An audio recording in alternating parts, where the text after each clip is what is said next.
Tiba saatnya, mari kita simak bersama ngaji bareng Gus Bahak dengan tema meneguhkan Islam rahmatan lil alamin.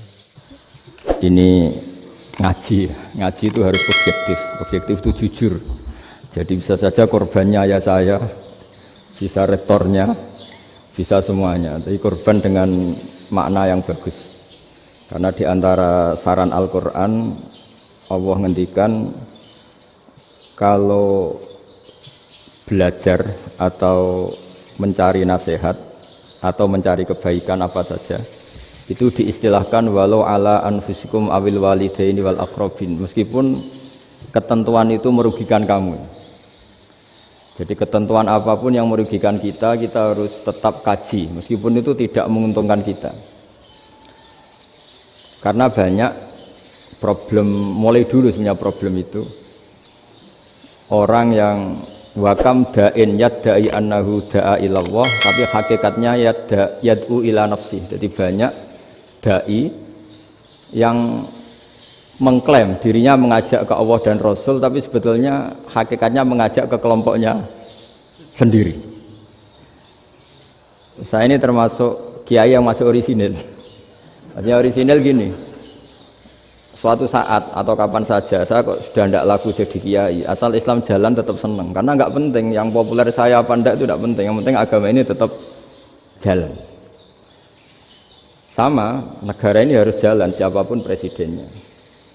Ya, ini penting saya utarakan karena perbedaan antara nafsu dan komitmen beragama itu tipis sekali.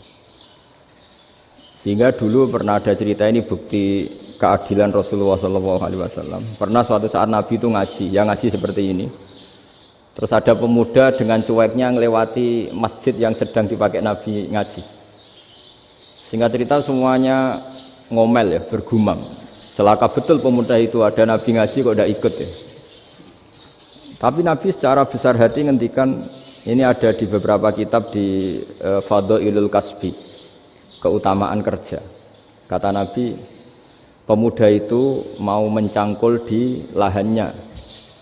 Jika dia mencari nafkah untuk keluarganya, untuk kebaikannya, maka itu bagian dari ajaranku. Jadi Nabi berbesar hati bahwa kerja seperti itu bagian dari ajarannya. Jadi tidak harus datang ke majelis ngaji. Dan bisa saja yang sedang hadir itu ya orang yang hindari istrinya minta belanja dari ngaji terus benar dituntut belanja kan gitu. Mungkin anak-anak UMM yang kesini daripada tengok-tengok yang Malang bosen jalan-jalan ke Rembang gitu. Nah, jadi nggak mesti benar juga niatnya gitu. Jadi ya sama itu. Jadi kalau di dunia kiai yang masih orisinil itu nafsu itu benar-benar dilatih. Maka masyhur dalam cerita ada orang perang sama Ali radhiyallahu anhu. Ketika perang ini sangat semangat, tapi ketika orang itu meludahi dan Sayyidina Ali ini tersinggung karena diludahi, Sayyidina Ali langsung angkat tangan, sudah perangnya nggak usah diteruskan karena saya marah sama kamu sekarang demi nafsu karena kamu meludahi saya, padahal saya tadi motifnya demi Allah dan Rasul. Jadi sangat tipis bedanya kita emosi karena diri kita dan emosi karena Allah dan Rasul.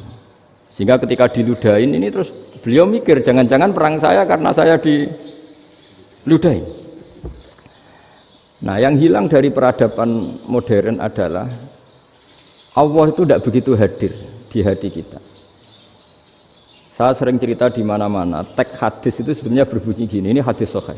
Mangka na yu'minu billahi wal yaumil akhir fal yukrim jarohu. Ada yang fal yukrim jarohu doifahu, ada yang fal yakul khairan aul yasmut. Siapa yang iman dengan Allah dan Rasul maka harus memuliakan tetangganya, memuliakan tamunya. Dulu itu ada seorang ulama dipanggil anak muda, dibully terus sekarang. Wahai kiai, datang ke rumah saya. Datang kiai itu. Setelah sampai ke rumah orang itu, silakan kiai kembali ke rumahnya, saya tidak butuh kiai.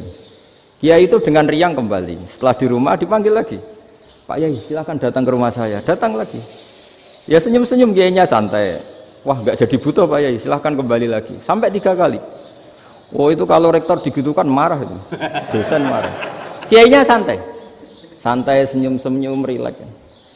Ketika ditanya, kenapa Pak Yai tidak tersinggung? Jawabannya unik. Anak muda, saya ini senang sekali nuruti perintah Allah, disuruh menghormati tetangga. Sehingga ketika Anda manggil ya saya datang. Ketika Anda nyuruh pulang ya saya pulang. Saya senang sekali nyenangkan tonggo. Dan itu perintah Allah, jadi tidak ada hubungannya dengan kamu. Wah, pemudanya nangis minta dimaafin. Kalau kita kan enggak, kita ini dosen, kiai, mungkin kita doktor, mungkin kita profesor. Tapi kita ini sering didikte oleh orang bodoh. Kalau orang bodoh itu jengkel, kita ya jengkel. Loh, kamu jengkel, dijengkelkan orang bodoh itu namanya terdikte. Itu bodoh apa pinter? Wah, itu tidak pinter sama sekali. Kalau betul-betul kamu pinter, hanya bisa didikte oleh Allah Subhanahu wa Ta'ala. Jadi antara hukum Allah apa? Wa ahsin man asa'a ilaika, berbuatlah baik sama orang yang berbuat buruk sama Anda. Itu dikteannya Allah. Kalau dikteannya orang-orang bodoh kayak dimangkel ben mangkel, terus kamu mangkel. Itu bodoh apa pinter? Nah, problem kita kekinian adalah wong pinter, wong bodoh itu podo-podo bisa didikte oleh sekelilingnya. Terus karuan wataknya perempuan seperti itu, wataknya anak-anak seperti itu, kita didikte. Anak-anak jengkelin kita mangkel, berarti kita didikte oleh orang bodoh. Makanya agama itu unik, kadang ngendikan wa ahsin man asa'a ilaika, kadang wasil man qata'aka, sambunglah orang yang memutus kamu. Karena dengan demikian kita hanya didikte oleh Allah Subhanahu wa Ta'ala, bukan didikte oleh hukum sosial. Cara Jawane nak ngapiki tangga sing apik akeh tunggale. Berbuat baik sama yang berbuat baik pada kita itu, mbok orang fasik ya seperti itu, maling ya seperti itu, sama. Tapi kalau berbuat baik sama orang yang berbuat jelek sama kamu itu baru luar biasa. Dan memang teksnya hadis wa ahsin man asa'a ilaika, berbuat baiklah sama orang berbuat buruk sama kamu. Jadi nggak boleh orang didikte. Makanya ngaji di sini diantaranya saya akan cerita dalam sebuah hadis sahih, dalam hadis hasan yang diriwayatkan Imam Tirmizi, ada kalimat dari Rasulullah SAW. Dawe Nabi, la takunu imma'atan taquluna in ahsanan nasu ahsanna wa in zalamu zalamna walakin watti'u anfusakum in ahsanan nasu an tuhsinu wa in asa'u alla tazlimu. Kamu jangan jadi orang yang mudah diombang-ambingkan oleh orang sekeliling kamu, yaitu kamu mengatakan jika orang baik ke saya akan baik, jika orang buruk ke saya juga akan membalas buruk. Itu namanya Anda didikte. Tapi berkomitmenlah kamu akan berbuat baik meskipun orang lain berbuat buruk. Nah sekarang logika sosialnya begini. Kalau di Indonesia itu ada 1000 kiai, ada 1000 profesor yang ingin membenahi Indonesia. Rata-rata orang awam itu semau gue. Terus mereka mendikte kita. Perilakunya agak simpatik, perilakunya jengkelin. Terus 1000 profesor ini ikut jengkel. Itu kira-kira jadi solusi apa goblok bareng? Sama 1000 kiai ini ikut jengkel, ini jadi solusi apa goblok bareng? Goblok bareng. Nah problem sekarang kita ini biasa didikte orang bodoh. Nah makanya ciri khas orang muslim itu kata Nabi, mangkana yu'minu billahi wal yaumil akhir. Jadi baik tetangga karena perintahnya Allah dan Rasul. Pentingnya apa? Bedanya karena berbuat baik ini perintahnya Allah, mbok tonggo apik lah kita tetap apik karena perintahnya Allah dan Rasul. Begitu juga dengan hubungan dengan istri, dengan anak. Mbok bojomu lagi cerewet lah ya tetap apik. Karena dengan cara itu kita hanya tunduk kepada Allah dan Rasul. Tapi kalau kamu, istri saya kalau baik ya saya baik, kalau enggak ya enggak. Berarti Anda didikte oleh perilakunya dia. Itu latihan, ya kalau dalam bahasa pondok, latihan jadi wali itu yang paling berat. Nabi itu kalau sama orang munafik itu sabarnya Masya Allah. Padahal Nabi perso kalau orang itu orang munafik. Karena dengan cara seperti itu, bahwa kebaikan Nabi pada seseorang itu atas perintahnya Allah dan Rasul, bukan atas nama servis.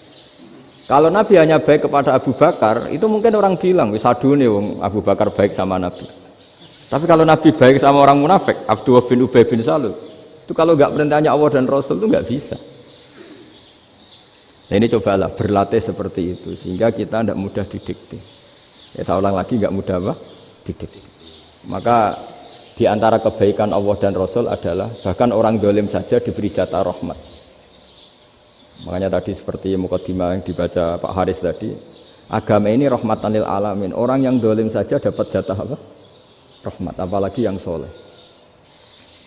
Nah kemudian yang perlu dicatat, kenapa kita menjadi enjoy dengan Islam? Islam itu adalah agama yang tidak didikte oleh materi. Jadi kalau Anda ingin makan enak, mungkin kalau pikiran kebanyakan orang, anak-anak muda yang milenial, yang gaul, ingin makan enak ya makan yang disukai. Misalnya sate atau bakso Malang atau apa. Kalau orang-orang yang jadi wali gak gitu cara berpikir. Ini yang masih orisinil. Ditanya, ini dunia baru kesulitan makanan, baru resesi. Cara makan enak gimana? Jawabannya lucu. Ya gampang, idamuhu alju. Idam itu lauk. Kalau kamu ingin makan lauknya paling enak apa? Alju. Kamu harus lapar banget.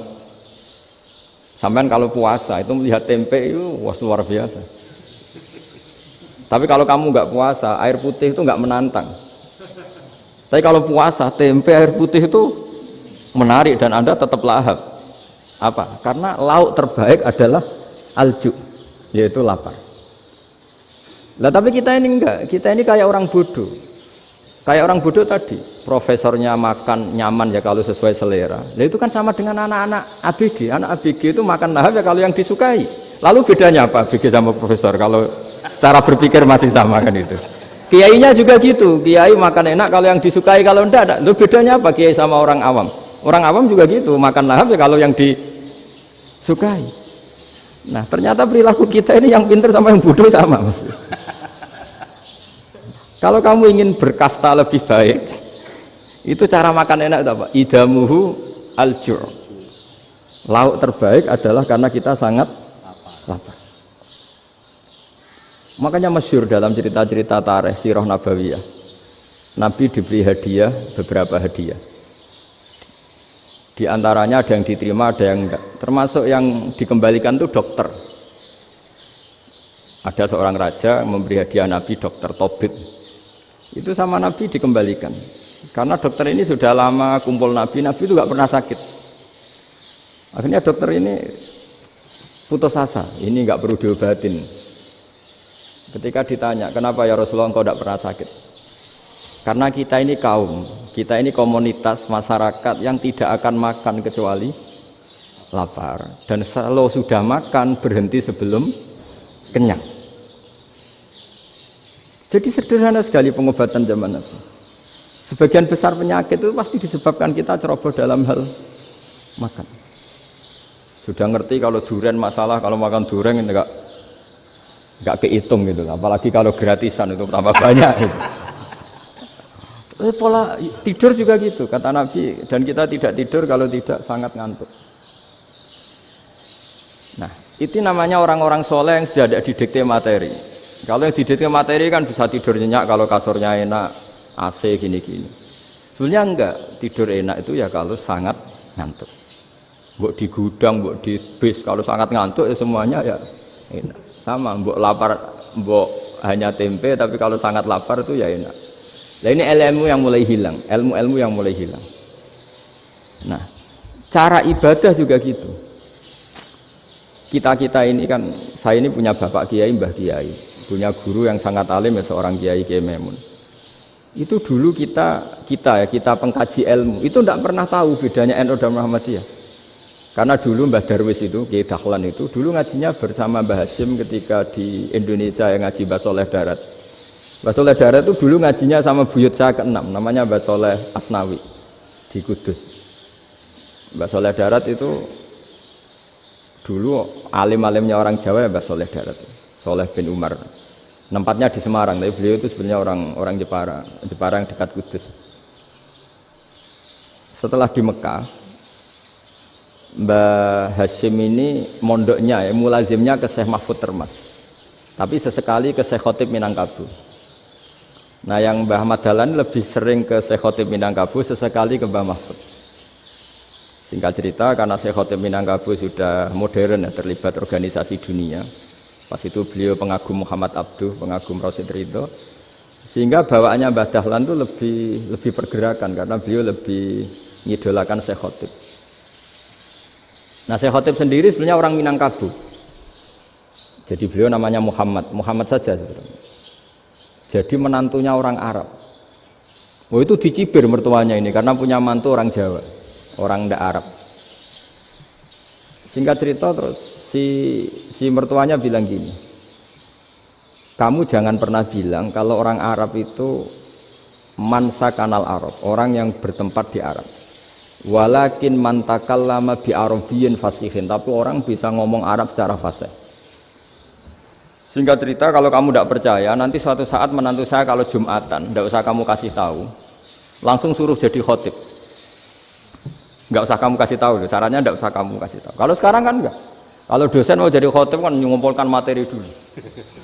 Lucunya di antara materinya itu dari TV, makanya jadi ribet kan khutbah sekarang. Kalau musim corona ya akan ngomong corona, musim apa ngomong apa. Jadi lagi-lagi didikte oleh media. Sebenarnya kalau ngomong kan sesuai kebutuhan umat, ini obatnya apa, tapi nggak sesuai trending topik, itu kan kayak anak-anak gaul. Ini dokter kok gitu kan aneh. Singkat cerita si khotib ini nggak dikasih tahu, saya Muhammad tadi nggak dikasih tahu, langsung disuruh khutbah. Fatakallama bikalamin fasihin, dia ngomong fasih sekali, bahkan ngalah-ngalahi fasihnya orang Arab asli. Semenjak itu beliau dapat gelar al-khotib, orang yang cakap berpidato berkhutbah. Makanya terus desa khotib al-Minangkabau. Jadi orang Indonesia itu luar biasa.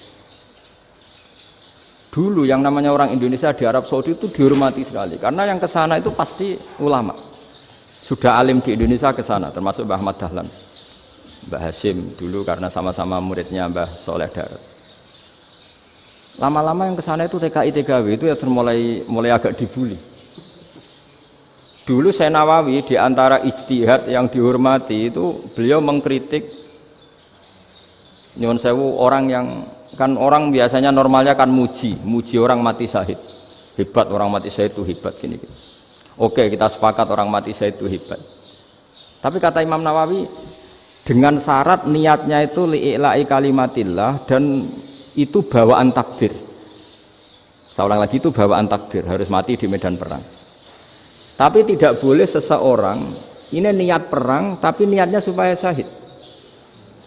Karena kalau begitu berarti dia berniat supaya menjadi maktulal kafir, orang yang dibunuh orang kafir. Kedua, dengan dia mati berarti pasukan Islam berkurang. Berarti dia ingin pasukan berkurang, hanya ambisinya dia ingin langsung ke surga. Misalnya pasukan orang Islam itu 10, orang kafir 10. Kalau kamu ingin syahid berarti mati 1 kan, tinggal 9 kan. Nah kalau yang seperti itu 10 kan mati semua. Gara-gara ingin syahid akhirnya perangi rapati tenanan, benang mati, benang mlebu swarga. Kata Syekh Nawawi, ya enggak. Kalau kamu perang sama orang kafir ya niat menang. Dengan niat menang ini kamu ingin li'ila'i kalimatillah. Tapi kalau kamu ingin syahid berarti kamu menuruti keinginan nafsu kamu yang cepat masuk surga. Itu orang Arab kagumnya bukan main. Karena di mana-mana orang itu dinilai dari niatnya. Paham ini ya? Tapi perang loh ya, dalam kondisi perang, bukan teroris. Perang itu artinya orang kafir yang ingin bunuh kita, itu perang namanya apa? Perang. Dulu orang cerita syahid itu hanya pokoknya syahid itu hebat, pokoknya syahid itu hebat. Syahid di medan perang itu hebat, pokoknya syahid di medan perang hebat. Tapi ketika Syekh Nawawi memberi penjelasan ilmiah, jika kamu perang ingin cepat mati, ingin cepat syahid, artinya ini untuk pemenuhan diri kamu, karena kamu bayangkan langsung masuk surga. Kamu lupa bahwa dengan kamu dibunuh, kekuatan Islam berkurang. Akhirnya beliau memberi penjelasan, syahid itu bagus, itu sebagai takdir. Hanya takdir itu kita perang yang ingin menang, tapi takdirnya mati. Jangan dibalik, oleh perang rapati tenanan, benang mati, namun lebu. Itu yang pertama, termasuk ulama yang pertama memberi penjelasan itu Syekh Nawawi. Akhirnya melahirkan kekaguman yang luar biasa dengan tafsir Munirnya itu. Terus beliau itu orang yang rileks kalau menjelaskan ilmu. Ini ya juga guru-gurunya Mbah Hashim, Mbah Guru sama Mbah Hashim sama Mbah Ahmad Dahlan Syekh Nawawi. Jadi dulu yang alim di Arab itu ada Syekh Nawawi, ada Syekh Khotib Minangkabau, ada Syekh Bakir Jogja, ada Syekh Mahfud Termas. Itu orang Indonesia banyak sekali yang alim. Bahkan diantaranya yang dikagumi Al-Azhar itu juga orang Indonesia, nama Syekh Abdul Manan, itu mbahnya Syekh Mahfud Termas. Itu pertama ada duta besar Indonesia di Mesir, itu termasuk barokahnya Mbak Abdul Manan tadi, itu juga orang Indonesia. Jadi pemahaman ulama Indonesia itu khas. Termasuk ketika memaknai apa? Syahid. Ketika memaknai apa? Syahid. Itu unik. Ketika Senawawi diuji dulu itu yang namanya ulama diuji dulu oleh 100 ulama. Jadi dulu ya ada kompetisi. Imam Bukhari diakui jadi ahli hadis itu diuji oleh mi'atu muhaddisin, 100 orang ahli hadis. Sanad dibolak-balik, matanya dibolak-balik, tapi beliau tetap bisa mengembalikan proporsi sanad itu. Senawi pernah diuji gini. Ayul afdol al ulama awe salatin. Keren mana ulama sama raja atau sama orang-orang kaya, sama penguasa? Ya keren ulama. Terus dibully sama orang. Tapi setahu saya banyak ulama yang antri di rumahnya raja. Tapi saya tidak tahu melihat raja antri di rumahnya ulama. Kan kebanyakan kan mungkin ustadz atau kiai yang antri ngajukan proposal kan enggak. Nah, kalau raja kan enggak pati itu, malah enggak usah antri. Kiainya sudah nyambut sebelum datang. Jawabannya lucu Senawawi itu, dan yang tanya itu langsung diem. Ya karena ulama itu tahu fungsinya uang, sehingga cara nyari sampai seperti itu. Sementara raja-raja itu tidak tahu fungsinya ilmu, makanya tidak pernah sowan ulama. Sehingga jadi ya dianggap enteng saja. Ulama kan tahu fungsinya uang, tahu untuk pondok, tahu masjid. Sementara raja tidak tahu fungsinya ilmu. Jadi itu khas Jawa ya. Khas Jawa, khas Indonesia. Apa-apa yang menurut orang banyak dengan tanda kutip itu buruk atau baik, itu orang Jawa menafsirkan tuh gampang saja. Sehingga semenjak itu Jawa itu dipandang betul. Saya punya kitab namanya Qadhayal Haji wal Umrah. Itu terbitan Hayatul Ulya Arab Saudi, milik Wahabi. Itu diantara fatwa yang dipakai untuk solusi muskilatul haji, problem-problem haji kekinian. Itu fatwanya syekh-syekh yang dari Indonesia. Termasuk Syekh Khotib Minangkabau, Syekh Nawawi Banten, Syekh Bakir Nur Jogja. Misalnya begini dalam fatwa-fatwa yang menyulitkan kita ya, sampai sekarang jadi perdebatan. Ketika sofa dan marwah itu dengan batas tertentu, saya ulang lagi dengan batas tertentu. Mau tidak mau atas nama kebutuhan, itu kan butuh perluasan.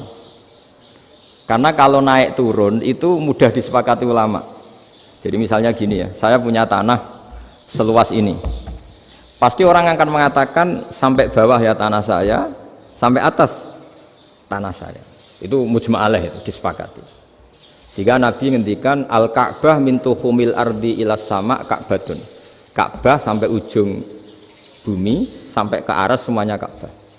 Sehingga tidak ada perdebatan ulama ketika Masjid Haram ditingkat, kemudian yang di atas sholat. Tetap dia menghadap Ka'bah. Tidak harus diluk melihat di bawah enggak. Karena Ka'bah sampai langit. Sama, tanah Anda kamu tingkat sampai 10, nggak ada tetangga protes. Karena bawah sampai atas tanah Anda. Tapi kalau diperluas, tanah Anda kamu luaskan setengah meter saja atau 3 cm saja, iso geger mbek tonggo. Karena di mana-mana batas itu ya tadi, kalau atas bawah miliknya, kalau samping enggak. Pertanyaannya, perluasan Mina itu ke samping. Perluasannya Matof yang Mas'a itu juga ke samping. Geger kan ulama dunia. Bagaimana hukumnya Mina Jadid? Mina yang diperbarui atau Mina yang diperluas. Itu diantara rujukan baik yang membolehkan maupun yang menentang. Itu ya syekh-syekh Indonesia. Itu orisinal tuh. Saya punya kitab orisinal terbitan Hayatul Ulya, kira-kira ya kemenaknya Arab Saudi kalau di Indonesia itu yang dirujuk dawuh Syekh Nawawi, dawuh Syekh Khotib Minangkabau. Karena apa? Ada logika khas Jawa. Misalnya begini, meskipun saya tidak perlu fatwa Mina Jadid sah apa enggak, memang jadi perkhilafan ulama. Misalnya kampung ini dinamai Mina. Pertanyaannya gini, tanah yang di samping ini bisa milik Anda apa enggak? Ya bisa Gus kalau dibeli atau dihibahkan. Berarti tanah di samping Anda menjadi milik Anda karena ada proses pengambil alian lewat beli maupun hibah.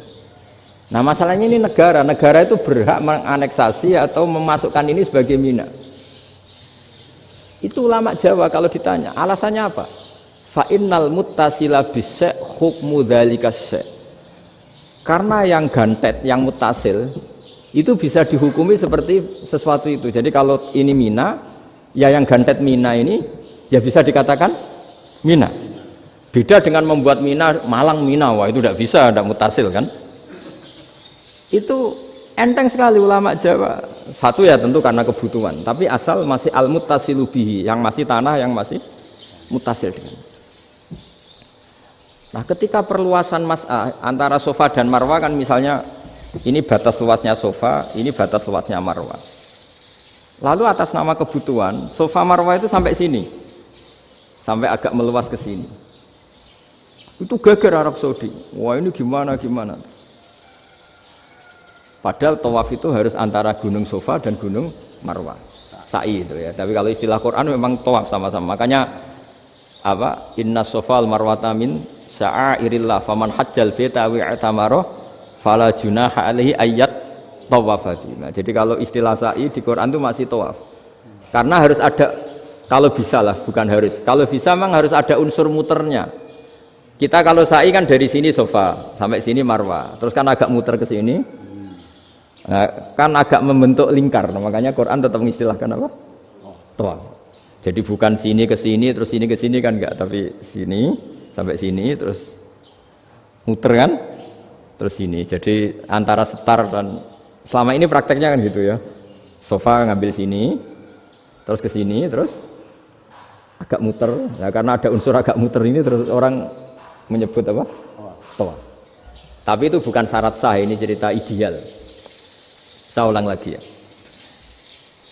Gunung Sofa itu puncaknya atau pucuknya kalau dalam bahasa Jawa itu ya hanya segini, ini sampai sini. Nah, kelompok Islam yang fikih keras nggak boleh diperluas karena Allah memilih tempat ini itu spesial, jadi nggak boleh ke yang lain. Tapi ketika kebutuhan mendesak, mau tidak mau harus diperluas. Itu jawabnya Kiai Jawa lucu.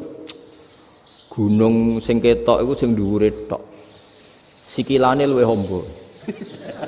Jadi karena kan gunung kan bentuknya gini.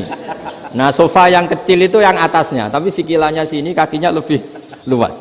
Jadi boleh perluasan asal tidak melebihi kakinya. Nah, dihitung ya lebih luas. Jadi Kiai Jawa itu kayak wong delok gunung Penanggungan, kayak gunung Arjuna. Di mana-mana puncak gunung itu lebih kecil timbang kakinya. Artinya diperluas ini bukan berarti tidak di sofa dan tidak di, itu khas Kiai Jawa. Jadi jangan kira orang Jawa itu tidak hebat sekali.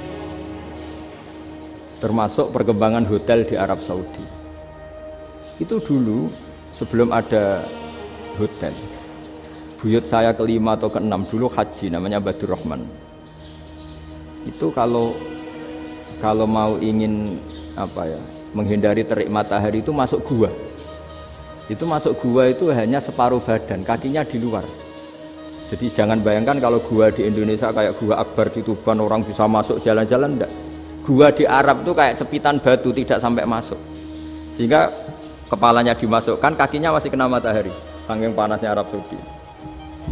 Sehingga dalam bayangan hijrah ketika Nabi bersembunyi di gua Sur, itu kata Abu Bakar, kalau orang kafir melihat kakinya pasti melihat kita karena nggak bisa masuk penuh. Jadi orang itu mau dempes tok. Sehingga ya kira-kira luasnya gua paling segini. Makanya guyonannya kiai-kiai itu untung nggak kayak gua Indonesia. Kalau kayak gua Indonesia laba-labanya capek karena luas sekali. Jadi jangan bayangkan gua Arab tuh kayak gua Indonesia. Makanya bayangannya andai kan orang tuh melihat ke bawah pasti melihat kita karena orangnya nggak bisa masuk penuh, nggak bisa masuk 100%. Ya kayak cepitan batu lah mirip. Itu kan mirip Gunung Uhud. Gunung Uhud kata Rasulullah, nanti kalau kamu perang itu di atas, menang atau kalah di atas. Musuh biar di bawah. Dengan di atas kamu bisa manah. Jangan bayangkan kayak Gunung Merapi, kayak Gunung Penanggungan. Lah kalau Gunung Penanggungan manah ke bawah yang leyang kan. Jadi gunung di Arab itu kayak bukit. Ya sampean pernah kan ke Uhud itu ya sama ini aja tinggi ini kan. Lah ini yang mulai ada mis. Makanya nerjemah itu susah di Indonesia. Karena jabal itu udah harus tinggi. Kalau tinggi nggak bisa manah dari atas ke bawah kan nggak ngefek kan. Sampai kalau ke Uhud gunungnya kan pendek sekali sehingga yang manah dari atas ke bawah ya kalau kena musuh ya celaka karena memang dekat. Ya kalau gunung Indonesia manah dari atas ke bawah yang keleyang nggak ngefek. Nah itu susahnya nerjemah bahasa Arab ke kita. Jadi apa ya? Transkrip itu nggak gampang karena ada pengertian yang beda. Kita kalau bilang gunung itu tinggi sekali. Sampai banyak mahasiswa tersesat ya saking tingginya. Kalau orang naik Uhud nggak akan tersesat, wong ketok dari bawah itu. Nah ini pentingnya ngaji ya. Jadi akhirnya ulama-ulama Indonesia itu dipakai rujukan. Jadi mulai Mbah Hasyim, Mbah Ahmad Dahlan sampai era buyut-buyut itu masih orang alim. Lama-lama yang di Indonesia ini orang-orang yang bodoh. Sehingga orang Jawa kalau ke sana dibully, ya Jawa tak kulul khaya. Orang Jawa itu penggaweannya itu makan ular. Karena belut itu kalau di kamus itu persis ular. Dulu itu kan kamus tidak full color. Gara-gara gak full color, gambar belut sama ular itu sama. Belut itu belut sama ular kalau nggak full color gambarnya sama apa enggak? Sama. Terus orang Jawa itu kan masih banyak yang makan bajing itu apa? Ketupai itu. Bajing kalau digambar tidak full color sama dengan tikus. Gambar yang tidak warna hitam putih. Sehingga kita ini dibully pemakan tikus dan pemakan ular. Karena belut itu persis ular kalau digambar yang tidak full color. Sampai datang Syekhona Khalil, datang ulama ngarang kitab ya judulnya Al-Belut karena nggak terima bangsanya dinyek makan apa? Ular. Terus dikarang wal belut hayawanun bakhriyun, terus ya isu fi kadza wa kadza, itu beda dengan al-hayyah, itu diterangkan mulai bisa nerima. Terus sistem hotel juga gitu. Sampai tanyakan dalam sejarah dulu orang Sedayu ada namanya Syekh Mukhtar. Syekh Mukhtar bukan bikin rumah besar yang siapapun orang Indonesia haji itu nempat di sana. Nah ini yang menginspirasi akhirnya ada hotel. Dulu Syekh Mukhtar hanya menyediakan untuk hujat-hujat Indonesia. Lama-lama jadi hotel. Tidak mau saya mau cerita. Kata Mbah Mun sering cerita. Kenapa wa ma arsalnaka illa rahmatan lil alamin, kata Mbah Mun, Allah itu pasti bikin ulama yang tidak produk Arab itu pasti ada. Kalau orang Arab jadi ulama wajar, bahasanya Arab, domisilinya di Arab. Tapi Allah akan selalu bikin ulama yang tidak bangsa Arab. Imam Ghazali itu Tus itu Persia. Imam Bukhari itu kira-kira kalau sekarang ikut Uzbek. Ya. Imam Bukhari itu kalau negara sekarang ikut mana? Uzbek. Kenapa demikian kata Mbah Mun? Karena Allah sudah ngendikan wa ma arsalnaka illa kafatal linnas. Manusia semua ini kena khitabnya Islam. Kalau tidak ada ulama yang dari berbagai negara, kesannya Islam itu hanya milik orang Arab Saudi. Makanya Allah selalu bikin ulama-ulama yang bahkan tidak Arab. Termasuk Imamul Muhaddisin, yaitu Imam Bukhari, itu orang Uzbek, orang Rusia lah kalau sekarang, ikut Uni Soviet dulu. Imam Ghazali itu orang Persia. Syekh Nawawi itu orang Banten. Karena Allah ingin memaklumatkan bahwa Islam ini untuk semua, sehingga orang yang tidak Arab pun bisa belajar Islam, yang alimnya itu nggak kalah sama orang apa? Arab. Makanya ini PR ya. Kalau Gus Dah Ploso nanti ngendikan suatu saat orang belajar Islam itu bahkan orang Arab pun bisa belajar ke Indonesia. Kalau orang Indonesia bisa alim betul kayak dulu. Sekarang banyak liga antar ulama. Itu orang Indonesia pasti masuk. Ulama-ulama top dunia. Itu pasti orang Indonesia banyak yang masuk. Karena tadi ketika orang Indonesia baca kitab, itu orang Arab itu kagum. Kok bisa tidak bahasanya baca secara benar? Bukan sekedar bisa baca secara benar. Karena memang dilatih sedemikian rupa di pondok-pondok. Makanya kita semua lah yang alim di Indonesia itu kemana-mana ya pasti alim. Dulu putra Mbah Mun namanya Gus Zofur itu tahun pertama ya sudah the best di tahun pertama. Kalau tahun pertama debarnya ilmunya bawaan dari sarang, dari keluarganya. Gus Naji mondok di Said Muhammad tahun pertama sudah dipuji sebagai yang teralim karena ya sanggup. Kalau dipujinya tahun ketiga, tahun keempat kan mungkin dapat dari sana. Ini tahun pertama. Saya ulang lagi tahun pertama. Karena pengajaran di Indonesia itu luar biasa di pondok-pondok ini. Makanya kalau dalam anekdot pondok itu cerita-cerita lucu itu. Ada orang Jakarta ngaji, setelah di kelas itu pelengahan terus. Melihat jendela, lihat pintu terus. Lama-lama gurunya marah. Kamu diajarin kok ndak punya sopan, melihat pintu terus gak memperhatikan guru ya. Anak Betawinya jamnya lucu. Habis Pak Guru bohong ya. Kenapa ya? Kamu Pak Guru bilang Ja'a Zaidun, Zaid datang. Tak lihat gak ada yang datang. Setelah itu contoh nasab kan ro'a itu Zaidan. Saya melihat Zaid, saya gak melihat Zaid. Contoh ketiga yang jer kan maror tuh Zaidin. Saya berjalan ketemu Zaid. Pak Guru diam di situ gak jalan-jalan. Jadi saking detailnya Indonesia dia cari. Kalau rofa Ja'a Zaidun, kalau nasab ro'a itu Zaidan, kalau jar marortu bizaidin. Nah si murid Betawi ini karena pertama sekolah, ngiranya gurunya itu cerita Zaid datang, makanya dia ngelihat pintu terus. Mana katanya datang kok tidak datang-datang. Nah dengan latihan seperti itu, kemungkinan orang Indonesia salah itu kecil karena memang dilatih betul. Saya ulang lagi karena memang dilatih betul. Sehingga ketika orang Indonesia ini yang cerita seorang wartawan. Ini kisah nyata. Kali ini tidak anekdot, kisah nyata.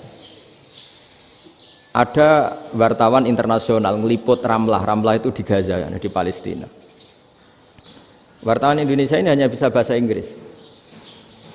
Dijak ngomong bahasa Arab. Terus dia bilang saya tidak bisa. Saya tidak bisa, saya bisanya ngomong Inggris. Tapi apa yang terjadi setelah sholat, si Indonesia ini jadi imam, pakai sholat jariyah lagi. Baca bismillah benar, bismillahi jar karena mudhof ilaih. Terus ketika iktidal ya benar, Rabbana lakal hamdu mil'us samawati wa mil'ul ardi benar. Ketika tahiyat ya benar, at-tahiyatul mubarakatuh sholawat. Sama orang Arab ini diambungi. Orang Arab kalau senang orang itu dicium. Kamu tawaduk, sebenarnya kamu tuh ahli bahasa Arab. Karena orang Indonesia sekali sholat itu nggak ada yang salah, meskipun benarnya karena hafalan, tapi bagi yang ahli nahwu itu hebat. Misalnya kita kalau ngapalkan kan Bismillahi, Bismi jar karena ba, Allahi jar karena mudhof ilaih, Ar-Rahmani jar karena sifat, Ar-Rahimi karena sifat, Alhamdu rofa karena mubtada, Lillahi jar karena ada huruf jarli, Robbi jar karena sifat. Sebetulnya tidak karena pinter, tapi karena hafalan. Tapi orang Indonesia hebatnya itu benar terus. Rabbana lakal hamdu, ya kan? Alhamdu rofa, terus mil'us samawati ya rofa karena sifat. Sehingga terus orang Indonesia kalau sholat di Timur Tengah itu dipuji. Karena makhrajnya ya benar, rofa nasabnya juga benar. Nah itu di negara lain tidak ada enggak Indonesia. Orang Cina itu sering bikin marah orang-orang Arab karena kalau dongo itu nggak fasih kayak orang Indonesia. Orang Indonesia kalau dongo ya Allahumma tohir qalbi. Orang Cina ini yang jadi guyon di Arab. Allahumma tahir kalbi gitu. Itu kan bedanya jauh. Itu orang Arab pertama membiarin, lama-lama kalbun entak gitu. Maksudnya asu-asumu gitu. Karena dia bilangnya qaf itu kaf.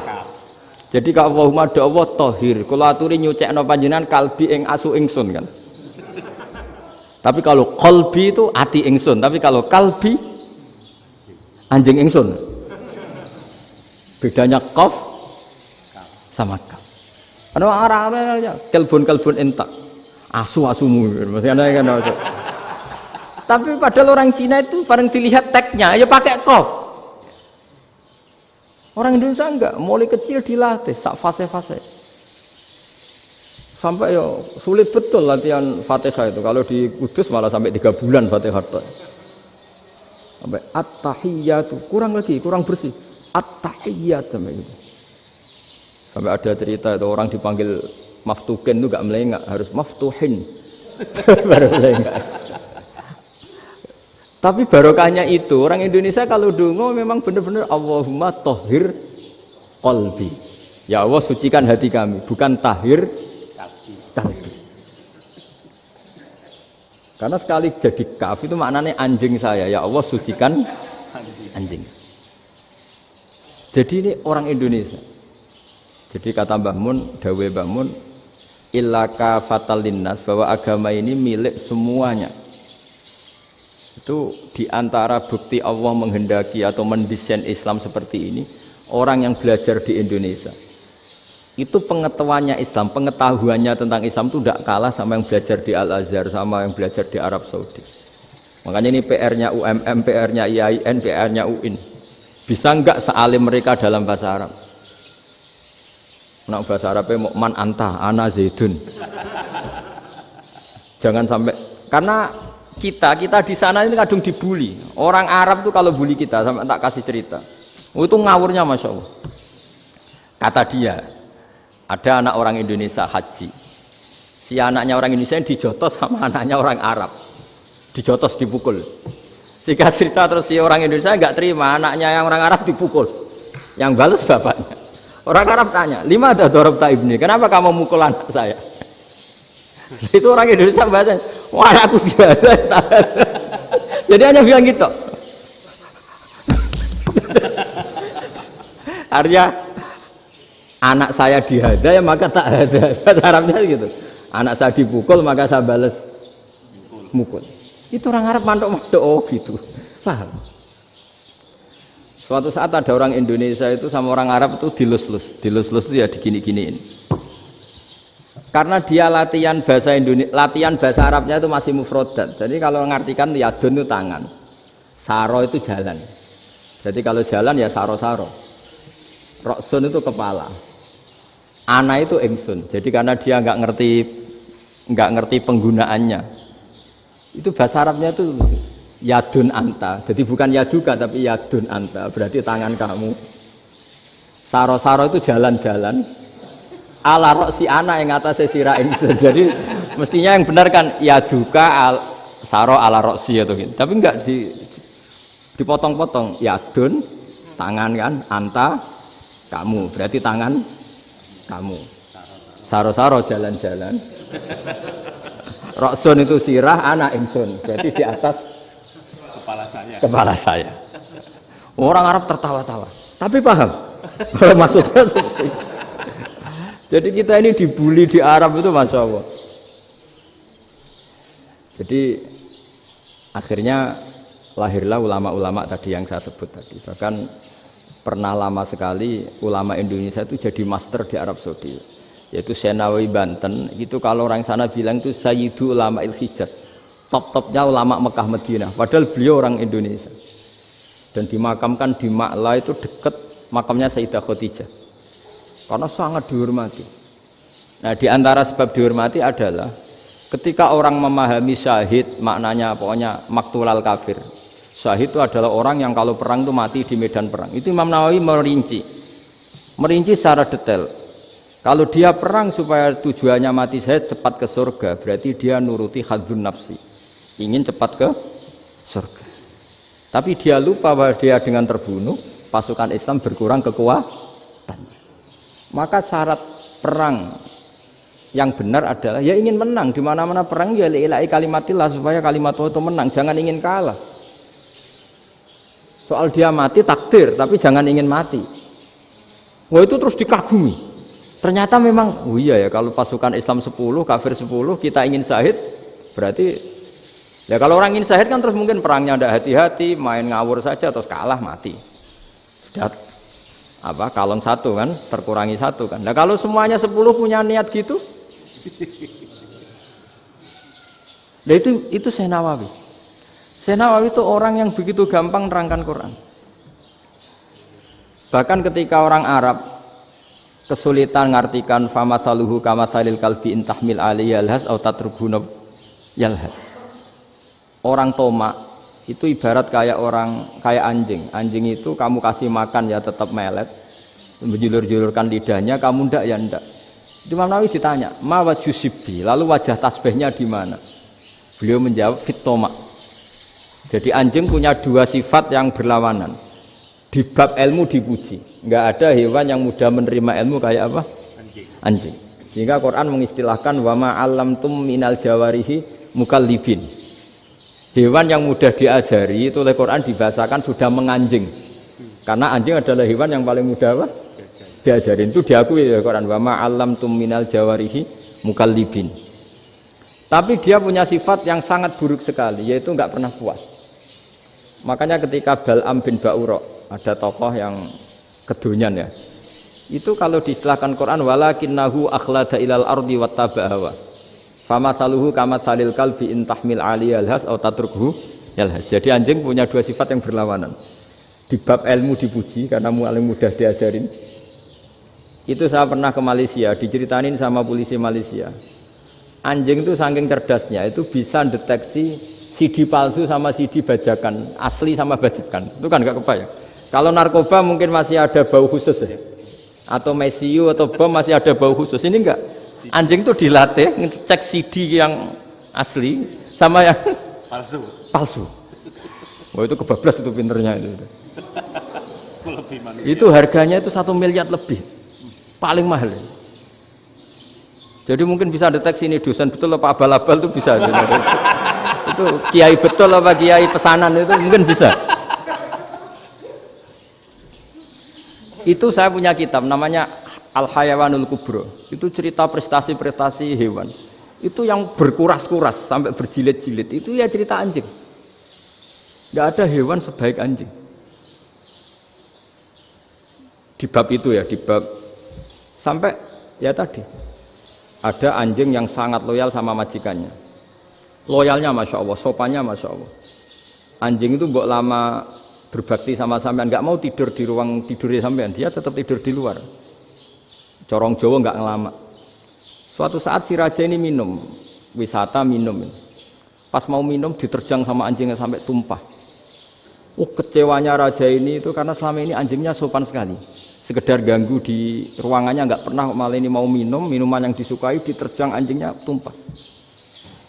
Marah kan anjingnya di mana? Ternyata apa? Minuman itu anjing ini tahu kalau minuman itu beracun, diracuni oleh musuhnya.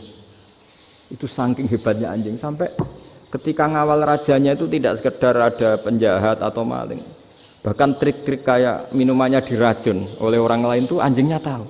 Sehingga pas mau diminum diterjang sampai terus supaya nggak keminum. Makanya Quran istilahkan anjing itu apa? Wa ma 'allamtum minal jawarihi mukallibin. Hewan piaraan yang kamu ajarin nanti sampai sepinter anjing. Makanya Ashabul Kahfi itu ketika ngajak anjing tadi, beliau tidur, anjing itu tidurnya bil wasit, wakal buhum basitun zira'aihi bil wasit. Jadi dia tidur dalam posisi siaga. Loh coba anjing itu nggak pernah sekolah, karena dia posisi menjaga, tidurnya itu kayak siaga gini. Bukan ngorok semadep ke atas terlentang, itu enggak. Andai kan dia tidur terlentang itu kan yang mau mengganggu kan, wah asune turu itu enggak. Dia tidur posisi siaga, makanya disebut lawit tolak ta'alaihim lawalaita minhum firaron. Kalau kamu melihat anjing itu pasti lari karena dia posisi siap merekam. Jadi tidur tapi posisi siap merekam. Jadi matanya tetap terbelalak kayak siaga. Padahal itu enggak diperintah, ya dia memang punya nalar untuk itu. Ini disebut wa ma 'allamtum minal jawarihi mukallibin. Dan dalam teori modern juga gitu. Tapi dalam hukum Islam yang dianut mazhab Syafi'i itu anjing tetap najis.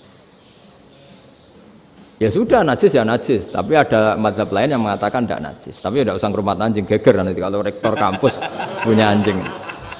Tapi ilmu itu bagus untuk kelangenan kadang. Andai kan tidak ada mazhab Malik, maka kita kesulitan menceritakan Ashabul Kahfi yang hewan piaraannya itu anjing.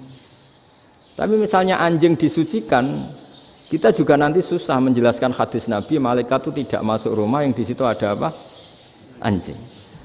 Maka ilmu itu, makanya kata Imam Sa'roni, sebagian ilmu itu memang kelangenan, tapi nggak boleh jadi praktek. Tapi harus ada. Misalnya begini, contoh paling gampang. Api dalam mazhab Syafi'i kan alat pensuci hanya dua, air dan tanah. Ya saya ulang lagi, air dan tanah, yaitu tanah untuk mensucikan najis anjing. Imam Abu Hanifah menambahkan api. Mazhab Syafi'i itu agak kesulitan ketika ada batu bata dibikin dari tanah-tanah yang bercampur kotoran. Mazhab Syafi'i akan kesulitan karena di situ ada najis yang jadi materinya bata. Hukumnya gimana kalau nanti dipakai masjid?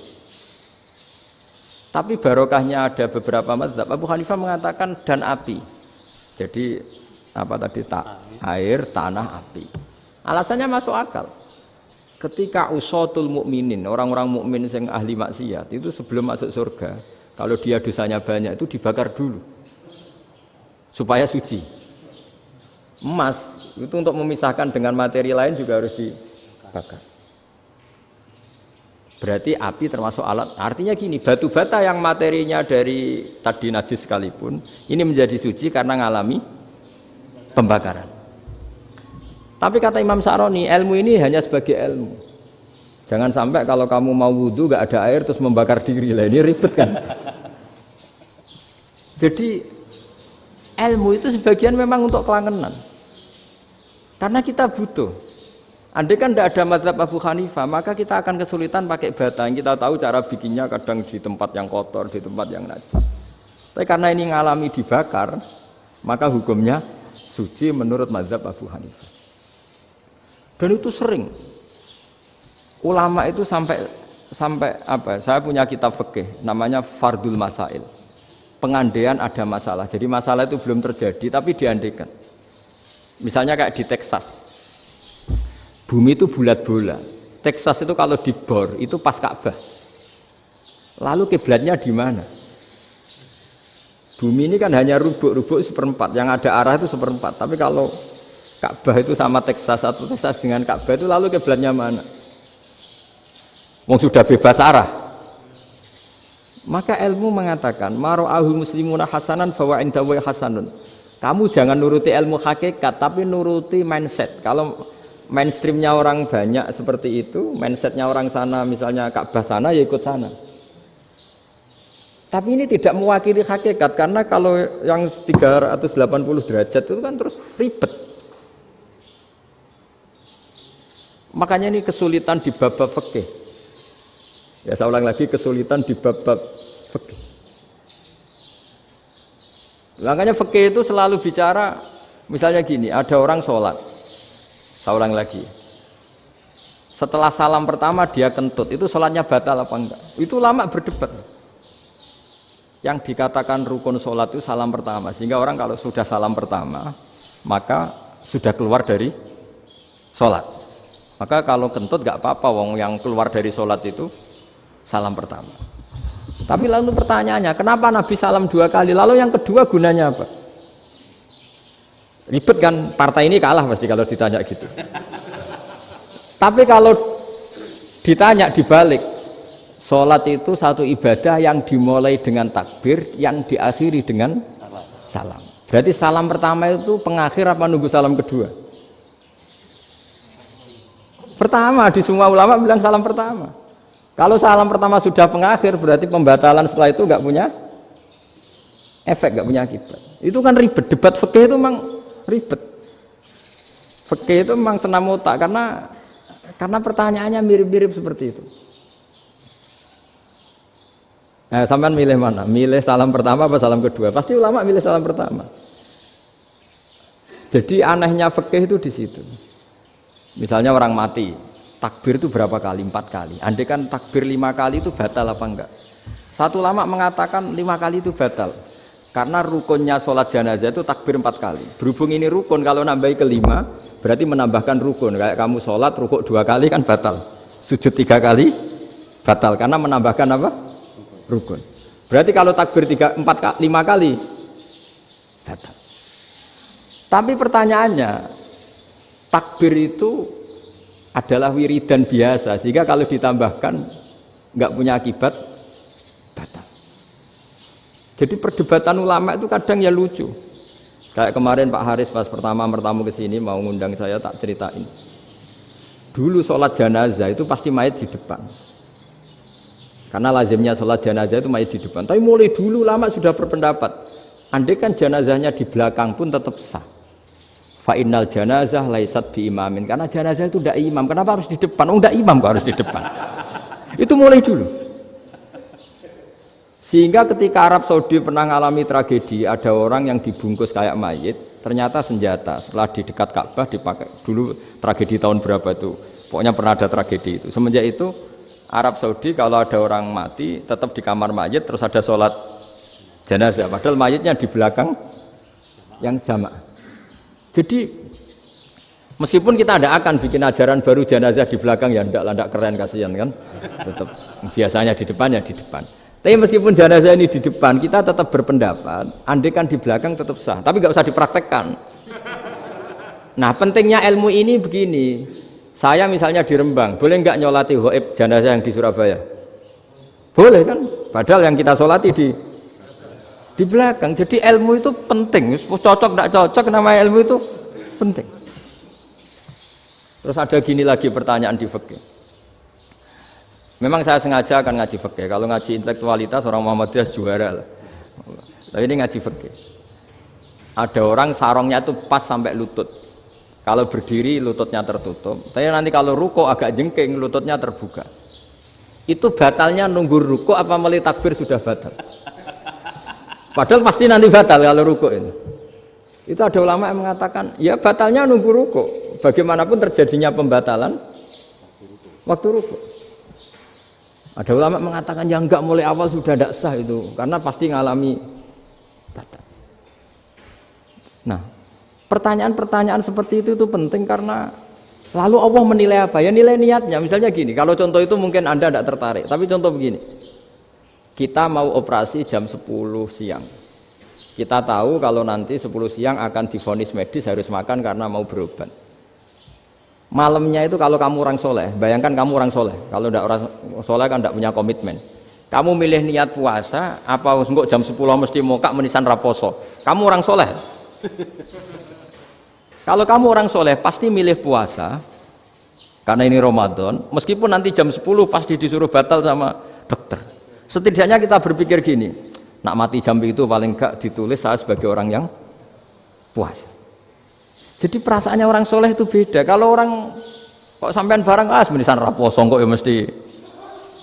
Sampean tidak pernah berpikir bahwa puasa mulai fajar sampai jam 10 itu luar biasa. Bisa saja kita mati jam 7, bisa saja mati jam 6. Kan ditulis Allah sebagai orang yang berkomitmen terhadap puasa. Terus ada kemungkinan kecil, adalah jam 10 itu dokternya sakit atau nggak jadi ke sana. Berarti kamu kan nggak jadi boga. Kan ya mungkin juga. Sama yang tadi. Delala sebelum ruko ana wong sing nyarongi sampean. Sehingga sholatnya normal. Kamu tidak menemukan pakaian yang pas, jebule pas setelah ruko, mau ruko ana wong wah sholatnya kira bener disarongi. Itu agama. Jadi agama itu dimulai dari mana coba? Dimulai dari niat, dari komitmen. Nah, sekarang kelirunya kenapa ada garis keras? Agama itu dimulai dari keinginan ideal. Itu yang mulai itu ada orang-orang garis keras. Agama ini enggak, agama ini dimulai dari niat. Sampai ada kaidah agama la yudraku kulluh la yudraku kulluh. Kalau tidak bisa ideal jangan ditinggalkan sama sekali. Tapi orang enggak, sekarang bayangkan Islam itu ideal. Pemimpinnya ya soleh, masyarakatnya soleh, enggak ada maksiat, enggak ada apa. Nan apa ilmu? Kalau secara ilmu mulai dulu ya ada orang dolim, ada orang soleh. Nabi kurang baiknya. Di angkatan itu ya ada orang munafik. Sehingga ulama itu sudah berpendapat ideal itu piye? Zaman Nabi saja ada orang apa? Munafik. Itu ilmu. Kalau nuruti kelangenan inginnya dunia ya steril, enggak ada maksiat, enggak ada. Dan agama itu diciptakan Allah itu memang unik. Calon nabi misalnya, Nabi Musa itu sing rumat Fir'aun. Ketika Nabi Muhammad lahir sing ribet manitia ini Abu Lahab. Ora dosen UMF. Coba. Karena Allah ingin memaklumatkan ke kita bahwa agama ini akan hidup di kondisi apapun. Asia, istrinya Fir'aun itu termasuk mukminah yang dipuji Quran. Padahal dia bukan istrinya pengurus NU atau pengurus Muhammadiyah, istrinya Fir'aun. Tapi itu pelajaran bagi kita bahwa orang-orang baik itu tidak harus di lingkungan yang baik. Masjid paling makmur itu kadang di dunia mungkin ya jangan bakas Mekah Madinah itu karuan. Mungkin di antara masjid yang makmur justru yang di Kanada, di Amerika mungkin. Karena merasa minoritas itu perpustakaannya ada, kajiannya ada.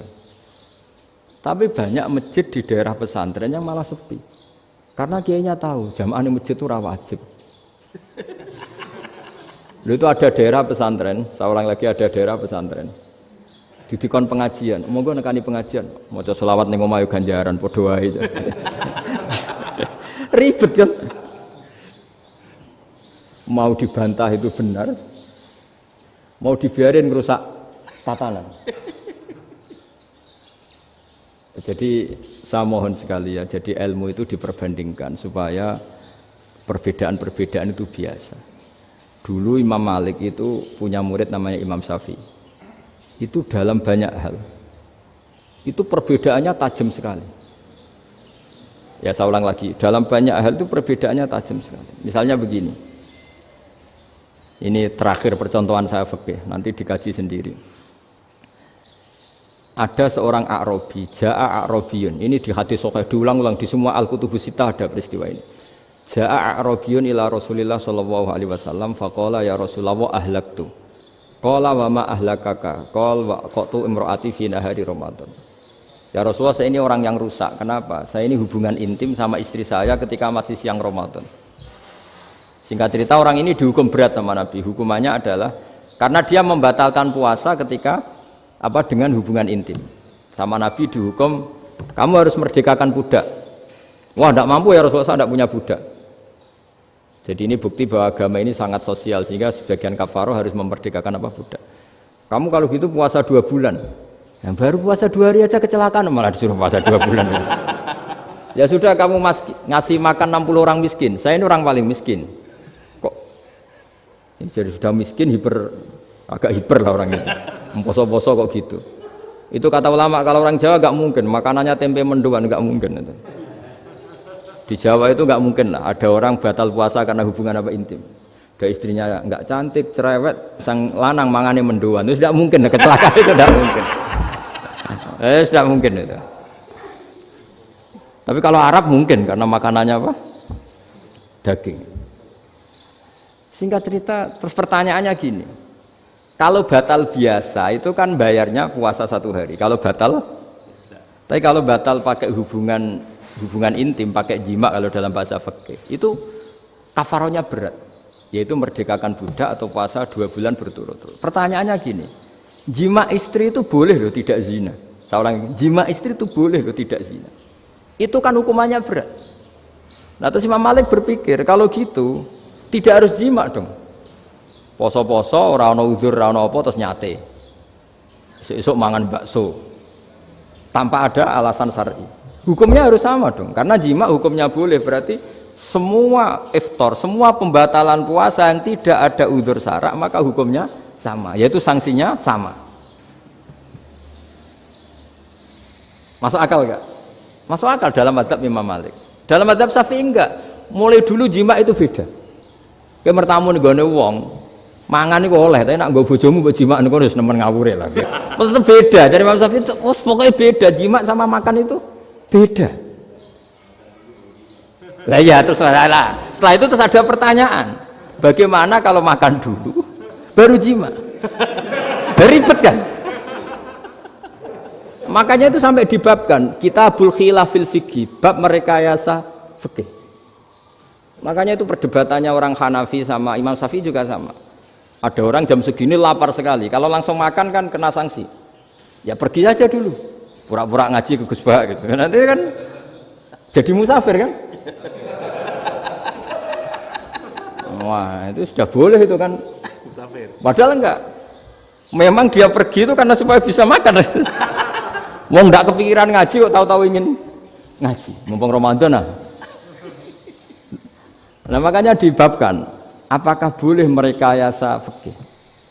Tapi fikih bisa apa coba? Dengan status kamu musafir, Ya memang boleh iftar, boleh berbuka. Lah itu terjadi terus perdebatan ulama menyangkut fikih. Karena memang masalah furu'iyah. Sehingga termasuk perdebatan kita dalam perilaku. Misalnya adat orang NU kalau habis salam itu menghadap ke kiblat karena arah terbaik itu kiblat. Tapi sebagian orang Muhammadiyah atau mungkin semuanya menghadap ke makmum. Itu memang teks hadisnya itu kita yang meneliti hadis itu semua syarah itu berdebat. Nabi memuji kiblat itu arah terbaik, oke. Tapi di bab itu Nabi itu aqbala alaina, menghadap ke kita. Lalu pertanyaannya, kenapa menghadap ke kita? Ada mengatakan karena Nabi memang punya tradisi kadang ngendikan. Ya tentu dulu istilahnya tidak kultum, nggak ada istilah itu dulu, 7 menit itu nggak ada. Tapi ada ulama yang analisis begini, termasuk kitab Fathul Bari.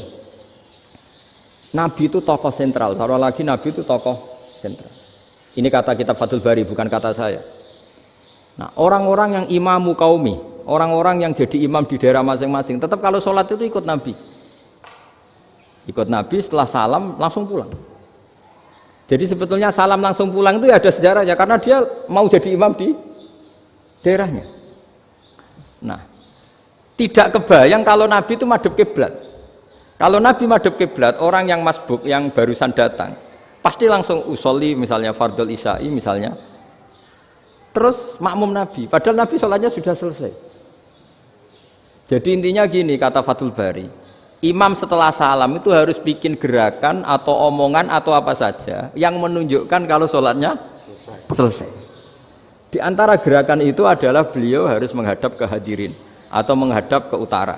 Atau apa saja yang penting menunjukkan kalau sholat ini sudah selesai. Itu fikih. Jadi fikih itu cara menganalisis itu memang unik. Karena kalau Nabi tetap seperti itu, posisi pancet seperti itu, maka orang yang baru datang mengira Nabi masih sholat. Nah, pertanyaannya kalau mereka sudah takbir, malah sholatnya tidak sah. Kenapa tidak sah? Menggantungkan sholat atau mengikatkan sholatnya dengan orang yang sudah tidak sholat. Jadi menjadikan orang yang nggak sholat sebagai imamnya, kan nggak boleh. Maka Nabi harus memaklumatkan dengan gerakan itu bahwa beliau sudah tidak sholat. Karena orang datang dari berbagai daerah. Jadi nganalisis fikih, fiqhul hadis namanya. Itu ulama itu mau tidak mau debat. Karena pertanyaannya itu kenapa? Ya memang mau apa? Karena yang namanya sosial itu yahtamilu muhtamilatin, ada sekian kemungkinan. Makanya dalam madhab istimbat itu, ketika Nabi sodakoh pakai tamer, pakai kurma, itu ulama mesti ngitungnya tuh kut. Kut itu makanan pokok. Sehingga Imam Syafi'i mengatakan kalau di Indonesia pakai beras misalnya, karena kutil balat Indonesia itu beras. Oke, Imam Syafi'i mainstream. Tapi ketika era Yusuf Qaradawi di Al-Azhar di Mesir sana, ulama-ulama mulai usil. Sama sih ingat Mbah Mun sering gojlokan, lah iya petani gabah, petani padi wis melarat wajib zakat. Petani cengkeh, kakao, suga-suga ra wajib zakat hanya karena yang ditanam tidak makanan pokok. Jadi mulai ada ulama mulai gerah lah, kalau bahasa politiknya mulai gerah. Yang petani miskin gara-gara yang ditanam padi wajib zakat. Yang orang-orang di sana misalnya di Sulawesi karena tanamannya kakao atau cengkeh tidak wajib zakat karena bentuknya tidak makanan pokok. Geger kan di Al-Azhar geger.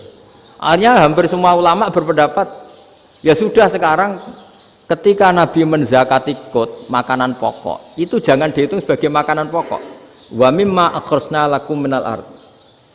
Apa saja, ma itu apa saja.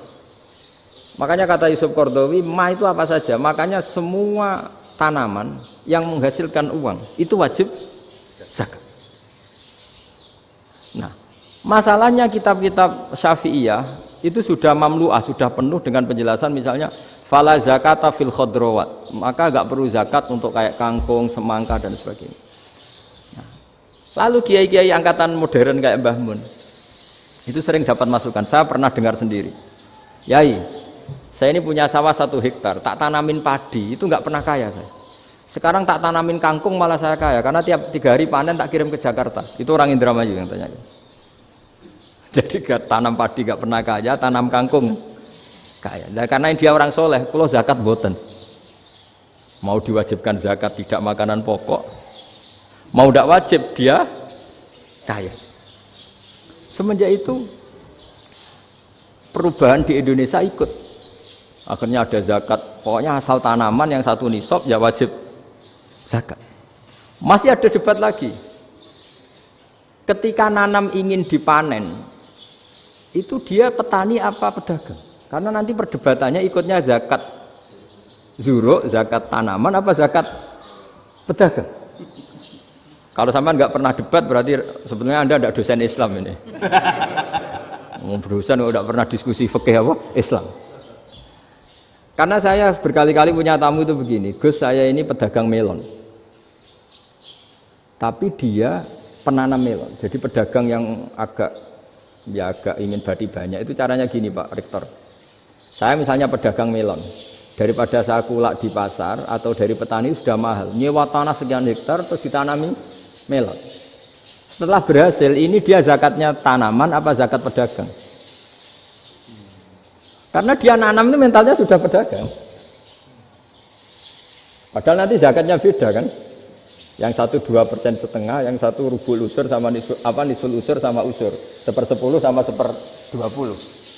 Kalau zakatnya zuruk kan 1/10 atau 1/20, yang satu rubul usur, kira-kira 2,5. Saya ulang lagi ya. Jadi di era modern itu kita jadi bingung, pedagang tapi gayanya petani tapi hakikatnya. Jadi gampangannya gini ya, kalau saya pedagang beras, kok saya kaya raya, itu mendingan nyewa sekian hektar untuk ditanamin beras, padi ya daripada tengkulak, daripada beli. Akhirnya perdebatannya ini zakatnya pakai apa? Misalnya tebu, misalnya petani tebu. Oh jelas kalau jual nanam tebu itu ingin dijual. Masa apa tiga es tebu berhektar-hektar? Lah kira-kira kalau menurut jenengan ini zakatnya zakat apa? Tijarah apa zakat tanaman? Mentalnya tijarah, mentalnya pedagang. Nah ini saya hanya mau cerita. Khilaf kadang-kadang orang angen-angen. Khilaf itu nggak mungkin enggak. Ya sama seperti NU dan Muhammadiyah selalu khilaf awal Ramadan. Itu memang nggak bisa nggak khilaf. Misalnya begini, saya beri contoh ya. Karena kadang yang khilaf juga nggak pernah belajar. Lucu kan? Tak beri contoh ya. 2001 itu abad keberapa coba? Tahun 2001. Abad 21 abad 20? Abad 21. Jadi meskipun terpaut 1 tahun, padahal abad itu 100 tahun. Nah pikirannya orang-orang Muhammadiyah seperti itu. Hilal kalau sudah melewati garis ufuk, meskipun setengah derajat atau 1 derajat itu sudah ikut bulan berikutnya. Sehingga ya sudah meskipun sekian derajat sudah dianggap Ramadan. Nah pikirannya orang NU enggak. Harus ru'yah bil fi'li. Itu sebetulnya lagi-lagi sebenarnya tidak masalah NU dan Muhammadiyah, itu di kitab-kitab ya seperti itu. Kita ini nggak biasa goblok ya. Artinya kita yang keluarga kiai tahunya kunut mazhab Hanafi, tidak kunut mazhab Syafi'i. Tapi tahu-tahu ini mazhab NU, ini mazhab itu aneh itu menurut kita ini anggap apa? Mana ada Muhammadiyah jadi mustahid, mana ada NU jadi mustahid. Jadi sebetulnya orang tahu semua lah kalau Abu Hanifah itu tidak kunut, Imam Syafi'i itu kunut. Imam Syafi'i pernah main di masjidnya Abu Hanifah ya tidak kunut, ditanya kenapa tidak kunut? Jenengan itu presiden kunut, tidak sanggup mati Abu Hanifah. Dulu dia biasa aja. Sekarang geger, ya karena tidak punya kegiatan. Sebenarnya itu nggak masalah, mulai dulu biasa. Saya teruskan ya. Nah, menurut mayoritas ulama nunggu ru'yah bil fi'li. Ru'yah bil fi'li itu gini. Mata telanjang bisa melihat karena agama ini menggantungkan perintah itu sama melihat. Kalau kamu tidak melihat itu bagaimana kena hukum? Ibarat gini, Pak Rektor datang ke rumah saya tapi saya nggak tahu, kena nggak saya hukum harus menghormati? Dia datang nggak sembunyi-sembunyi. Saya kena hukum harus menghormati ya kalau melihat, kalau enggak ya enggak. Tapi Pak Rektor tetap bilang, tapi saya hakikatnya datang, jadi saya datang itu. Itu kan ribet. Akhirnya ya sudah, itu nggak ada khilaf sampai mati, ada khilaf karena yang satu menggantungkan hukum itu digantungkan sama tahu. Kalau tidak tahu ya, misalnya baju saya ini hakikatnya ada najis, pas sholat saya tidak tahu, sholat saya sah apa enggak? Sah, karena hakikatnya ya memang saya tidak tahu, tapi hakikatnya ada najis apa enggak? Ada. Ya sudah, itu sama-sama masuk akal. Ada lagi khilaf yang senam otak. Fasyamu salasati ayamin fil haji wa sab'atin idza raja'tum. Singkat cerita ada satu pelanggaran haji yang kata Allah kafarohnya itu puasa 3 hari sama 7 ketika kamu pulang, idza raja'tum, ketika kamu pulang. Dalam mazhab Syafi'i yang namanya pulang itu yang haji sudah sampai rumah. Di mana-mana pulang itu ya sampai rumah. Dalam mazhab Abu Hanifah enggak, ketika orang sudah balik kanan dari Arab Saudi, dari Mekah, ya namanya sudah pulang. Misalnya gini, ini Pak Rektor pamit saya, Pak Haris. Gus, Pak Haris mana? Ya sudah pulang kata saya, padahal sampai pandangan belum sampai depan. Tapi bagi keluarganya belum pulang. Lah lalu idza raja'tum ketika pulang itu bahasanya siapa? Bahasa istrinya apa bahasa yang ditamoni? Kamu ditamoni orang, terus kamu tamunya mana? Sudah pulang. Tapi tanyakan istrinya, belum pulang. Khilaf-khilaf gini kok jadi geger itu kan goblok banget maksud saya itu. Jadi biasa, gitu itu biasa.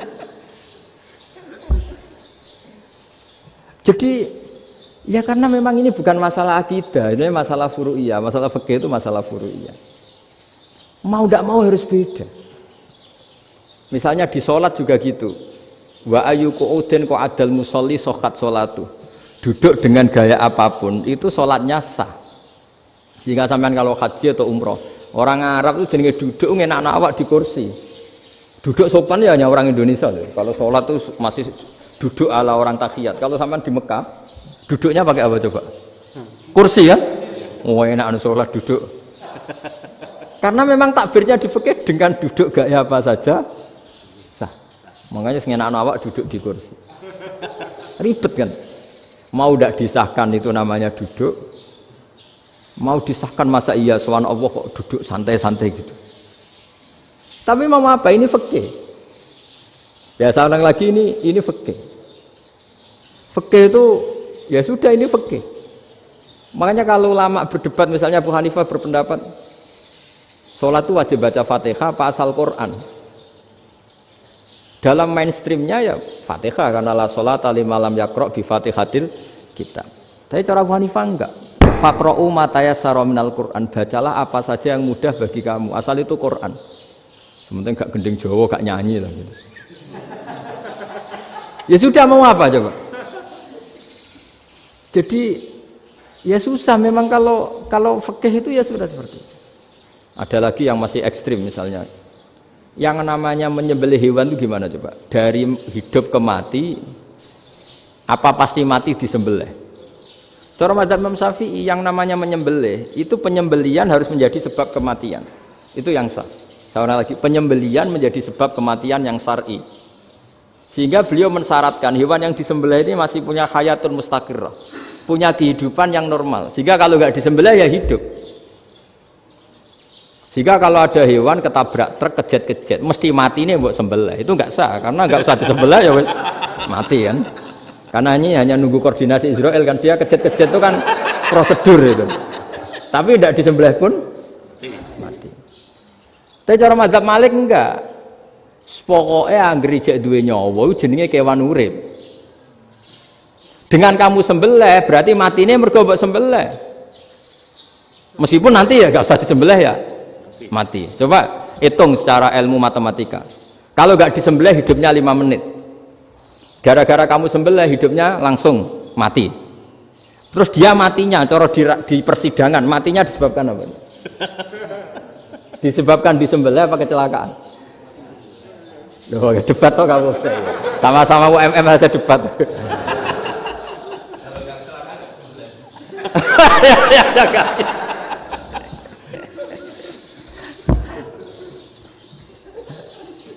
Loh, saya pernah masalah ngalami nyata itu. Saya jalan-jalan sama anak saya pakai motor. Sampai di jalan raya gitu ada ayam jago ketabrak mobil, kejet-kejet. Orangnya tanya, Gus ini halal tau ora? Wis kanggo kon halal lah. Suatu saat dia nggak terima kan, tanya, kenapa Gus? Ya nak kiai ra pantes, masuk kewan mesti mati nek tak sembelih, nak kiai pantes kata. Karena aku tahu kamu tuh gak kiai, mesti motifnya itu mergo jago, jajal cilik gak tak kokno. Adekan ayam itu bayi kan gak ditanyakan, kejat-kejat mati rak lah, wong cilik wae. Tapi masalahnya ini kan jago, eman itu. Tapi secara fikih pertanyaannya tadi, hewan yang sudah tidak punya hayatun mustaqirrah, dia hanya punya al hayat al ittiroriyah, dia punya harokah ittiroriyah, dia mati kejat-kejat, memang prosedur mati harus seperti itu. Mbok kecelakaan kayak apa, kalau mati kan kejat-kejat dulu. Nah ketika kejat-kejat ini pertanyaannya ini kan hidup apa mati namanya? Enggak, namanya hidup apa mati? Pas kejat-kejat itu hidup. Cara Imam Malik itu hidup. Ya sudah, kalau hidup disembelih ya halal. Karena misalnya nanti kalau nggak disembelih matinya kan 2 menit lagi, gara-gara disembelih mati sekarang. Tetap penyebab kematian itu nyembelih. Penyembelian ini sebab kematian. Tapi kalau Imam Syafi'i enggak, cara berpikir wes nemen, paling roh besok kaget langsung mati. Kalau gitu berarti kamu nyembelih barang mati. Jadi fikih itu kadang unik. Makanya ketika ngitung fikih itu unik ya. Orang keluar mani wajib apa? Mandi kan. Terus Imam Syafi'i ditanya, kenapa kalau orang lahir kelahiran juga harus mandi? Namanya nifas. Fa innal walada waliyun munaqidun. Ya, anak ya mani yang menggumpal. Bedanya apa anak dengan mani itu? Jadi fikih itu kadang lucu, di rumah-rumah tenan juga lucu. Keluar mani wajib mandi. Berarti kalau keluar anak ya wajib mandi karena hakikatnya anak adalah mani yang mengkristal. Terus usia orang sudah didosan macam-macam itu kan hakikatnya mani. Itu fikih. Nah terus ditanya, kenapa kalau lahir langsung mati tidak wajib disolati? Ya jawabannya Mas Syafi'i lucu. Di mana-mana sholat tuh nyolati mayit. Yang namanya mayit itu pernah hidup terus mati. Kalau itu ndak mayit ya sudah. Jadi kadang, ya iya kan disebut sholat mayit. Yang namanya mayit itu apa?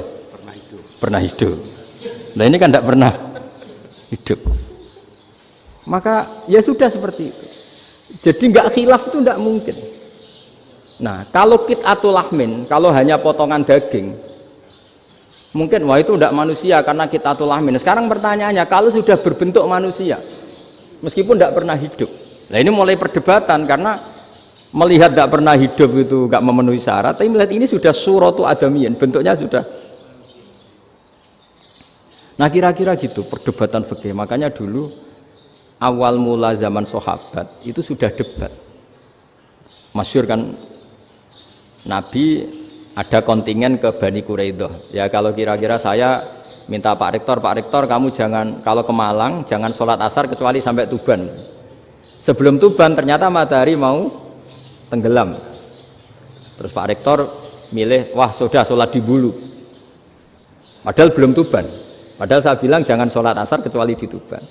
Yang Pak Haris enggak, tetap sholat di Tuban meskipun matahari sudah tenggelam. Karena Nabi menyebut Tuban. Singkat cerita, zaman itu kan Bani Quraidah. La tusolliyanal asra illa fi Bani Quraidah. Kalian semua jangan sholat asar kecuali sampai Bani Quraidah. Ternyata di tengah perjalanan matahari sudah mau tenggelam, kira-kira kurang 2 menit atau 3 menit. Sahabat-sahabat, sudahlah kita sholat asar di sini. Kalau sampai sana pasti sudah tenggelam. Separuh sholat. Yang separuh enggak, kata Nabi harus di Bani Quraidah. Ya sudah nunggu di Bani Quraidah meskipun matahari sudah tenggelam.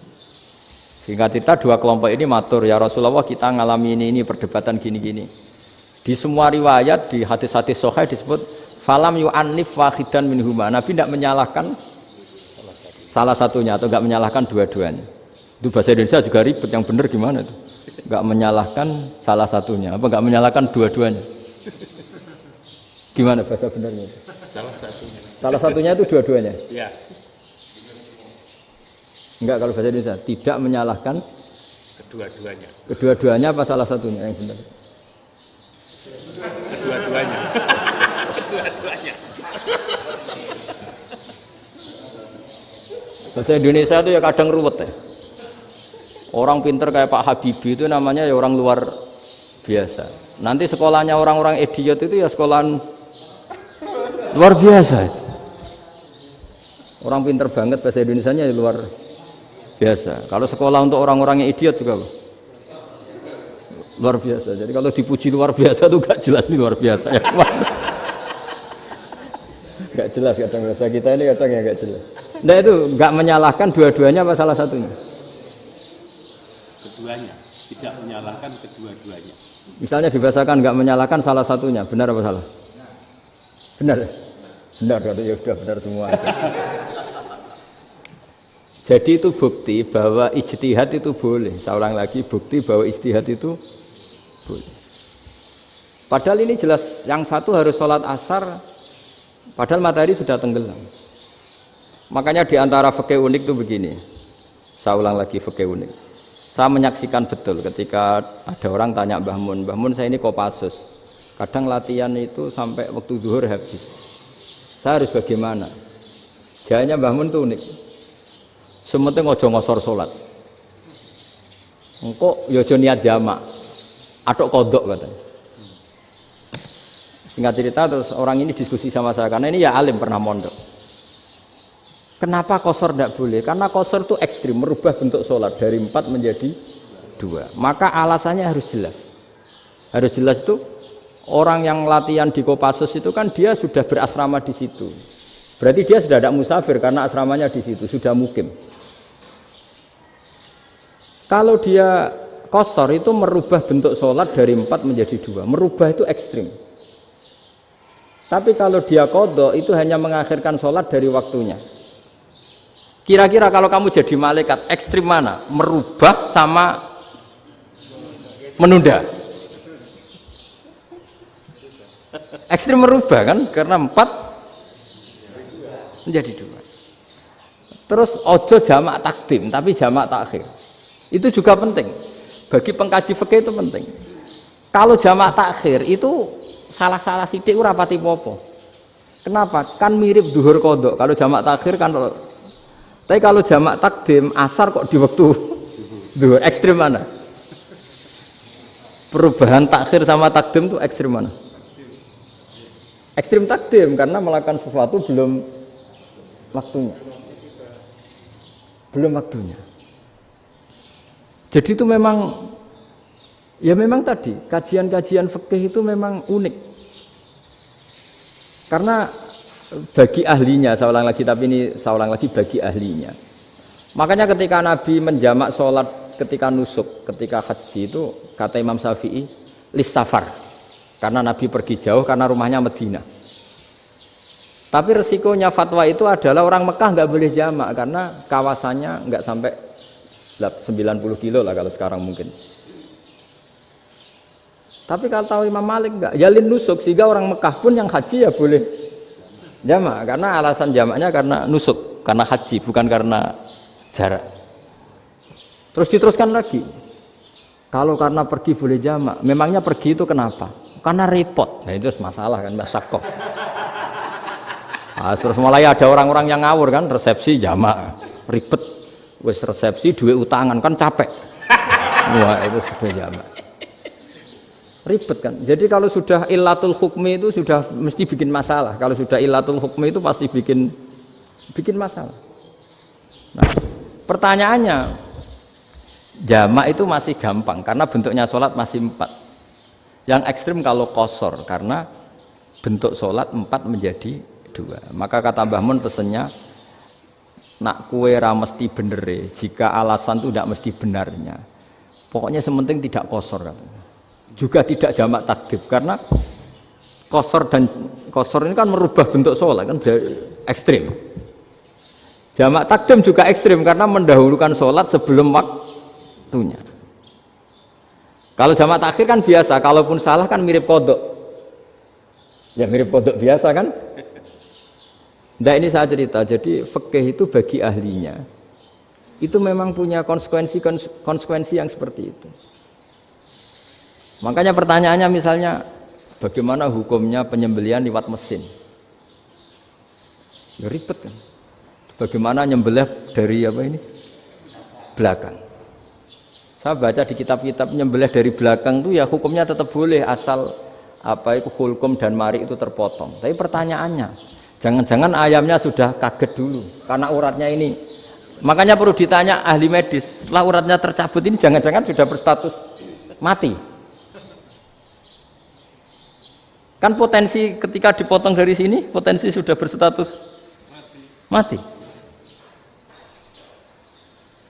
Makanya, kalau misalnya menyembelih dengan dibaca, plak gitu langsung mati gimana? Itu tetap ada dokhtoh, kalau dalam bahasa fikih dokhtoh.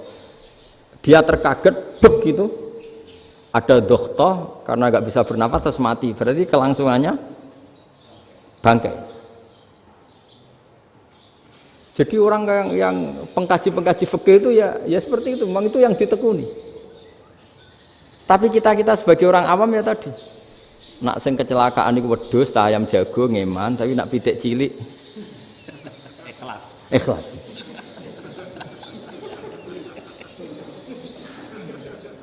Makanya ada pertanyaan orang-orang, saya pernah ditanya itu ya bingung tenan. Gus, kalau ada orang mati oplosan misalnya, jenengan datang sholat enggak?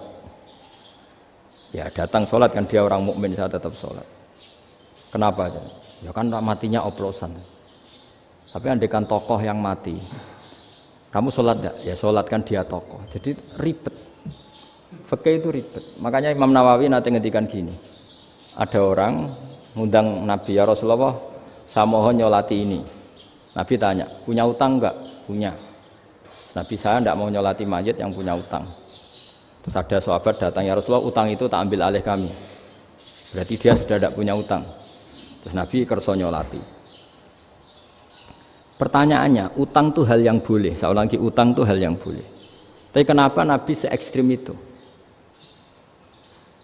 Tapi ketika Nabi mau kondur itu ngendikan gini, ini PR ya bagi UMM, ini PR ya. Nabi sebelum kondur bilang gini, sallu ala sahibikum. Jong, saya tidak nyolati ini, tapi tolong ini disolati. Terus kata Imam Nawawi, dianalogikan atau dikiaskan siapapun pelaku dosa besar atau mati dalam keadaan tidak benar, misalnya pas dugem mati, pas oplosan mati, itu sebaiknya tokoh-tokoh itu enggak nyolati karena nanti dianggap penghormatan. Misalnya ketua PP Muhammadiyah, rektor nyolati wong mati oplosan, kan keren. Mati oplosan disolati rektor. Ya sudah, tapi kalau nggak disolati nanti ada tradisi yang keliru, yaitu janazatul muslim tidak ngalami disolati, padahal siapapun yang muslim janazahnya harus disolati. Makanya setengah-tengah ya rasa rektor lah, satpam pokoknya kudu tetap ada yang sholat gitu. Itu kata Imam Nawawi. Jadi ketika ada orang mati nggak benar, itu sebaiknya tokoh-tokohnya nggak ikut nyolati, tapi awamun nas, orang kebanyakan ikut sholat. Jadi fikih itu agak jelimet karena tadi ketika tokoh ini nyolati, pertanyaannya bedanya apa mbek sing mati ning masjid mbek mati oplosan? Karena sama-sama semua orang nyolati, kan tidak ada sanksi sosial itu. Tapi ketika enggak disolatkan sama sekali, wah lebih parah lagi, ini ada janazatul muslim tidak disolati. Sehingga kata Imam Nawawi, ini hebatnya Nabi tengah-tengah. Jadi Nabi kundur, jong saya tidak nyolati, tapi sallu ala sahibikum. Ya tapi ini kamu harus nyolati. Kata Imam Nawawi, orang yang mati bunuh diri, orang yang mati oplosan, orang mati secara enggak benar itu asal dia muslim tetap wajib disolati karena sholat ini hakul muslim. Kan seorang muslim diantara haknya apa? Ketika mati dikafani, dimandikan, disolat. Tapi ini masalahnya matinya pas murtakibul kabiroh, pas melakukan dosa besar. Dan itu sebab kematiannya. Kalau dia oplosan, kan sebab matinya ya karena oplosan. Ya kan terus ribet. Mau disolati oleh, apalagi misalnya kita ketua ulama, kemudian terkenal wali, wah keren, mati oplosan itu disolati wali, kan ribet kan. Nanti yang repot malaikatnya. Itu ya, ini yang nggak kata bahaya. Saya pernah baca kitab itu yang repot malaikatnya.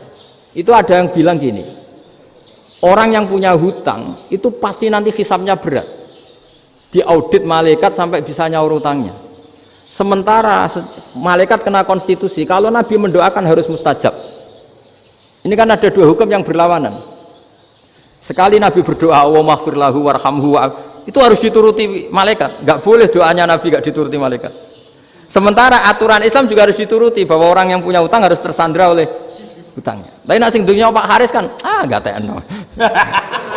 Enggak ngefek gitu. Jadi misalnya Pak Haris donga sampai nangis Allahumma ighfir lahu kan, enggak ngefek. Malaikat enggak itu, enggak sudah lah Ustaz. Tapi kalau Nabi yang berdoa kan harus dituruti, ini masalahnya kan itu. Nah kalau diturutin berarti hutangnya harus bebas. Padahal secara aturan harus tersandra karena punya hutang. Nah, nanti sama kalau yang mati oplosan ini yang doain wali, kok wali sampai Allahumma ighfir lahu. Doanya wali kan harus terkabul. Sementara secara hukum dia harus kena sanksi karena oplosan tadi.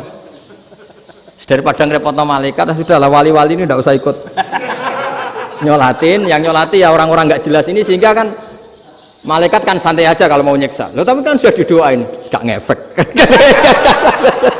Karena doanya orang-orang nggak penting. Itu ada tuh di sarah Muslim itu. Di sarah Muslim di bab ketika Nabi ngintikan babu qauli Rasulullah sallallahu alaihi wasallam, sallu ala sahibikum. Jadi belajar fikih itu asik ya. Karena tadi harus dipelajari. Kalau enggak, ilmu ini hilang. Terus nanti takutnya lagi ilmu fikih itu direduksi sosial. Terus misalnya gini, pepe wong cilik wae kiai-kiai ra gelem nyolati. Orang melihatnya ini karena yang oplosan wong cilik om larat ra disolati.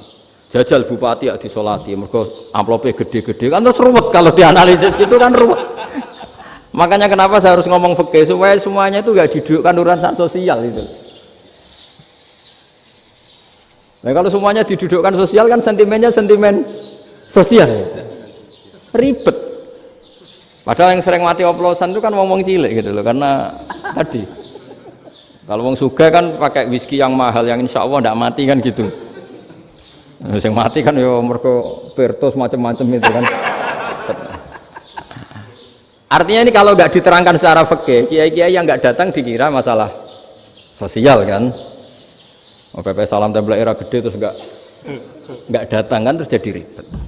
Ya makanya ini apa lewat pengajian ini supaya sampean lebih tahu ya bahwa khazanah Islam ini kata beberapa ulama kafatal linnas, maknanya semuanya, sehingga Allah akan mentakdirkan kajian Islam akan ada di seluruh dunia.